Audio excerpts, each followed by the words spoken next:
Top quality और consistent performance के लिए सिर्फ सिल्वर पंप्स। टॉप क्वालिटी और कंसिस्टेंट परफॉर्मेंस के लिए सिर्फ सिल्वर पंप्स, नाम याद रखना।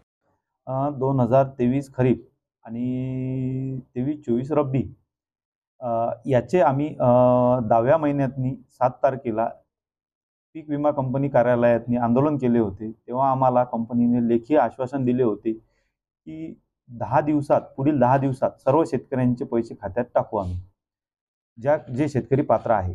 परंतु अद्यापर्यंत आता मार्च 2025 चालू आहे, अद्यापर्यंत खरीपाचे 23च्या खरीपाचे 16,66,000 रुपये शेतकऱ्यांचे कंपनीकडे बाकी आहे आणि 23-24 रब्बी याचे जवळपास 22 ते 23 लाख रुपये शेतकऱ्यांचे कंपनीकडे बाकी आहे। कंपनी द्यायला तयार नाही, विमा प्रतिनिधी कुठे उत्तर द्यायला तयार नाही। आज आम्ही जिल्हा कृषी अधीक्षक कार्यालयात बसलो असतानाही कोणीही जिल्हा प्रतिनिधी विमा कंपनीचा इथे आलेला नाही। एकीकडे जिल्हा कृषी अधीक्षकालाही विमा कंपनीचे प्रतिनिधी जुमानत नाहीत। असं असतानाही केंद्र सरकार म्हणते की त्या कुठल्याही कंपनीच्या प्रतिनिधीवर गुन्हे दाखल करू नये।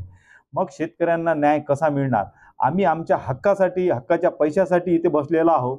जोपर्यंत आमच्या खात्यात पैसे पडणार नाही तोपर्यंत आम्ही इथून आता जाणार नाही।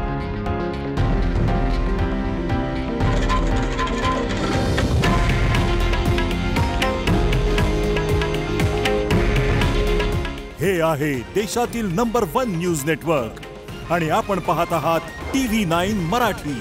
काळजी तुमची, हित महाराष्ट्राचं।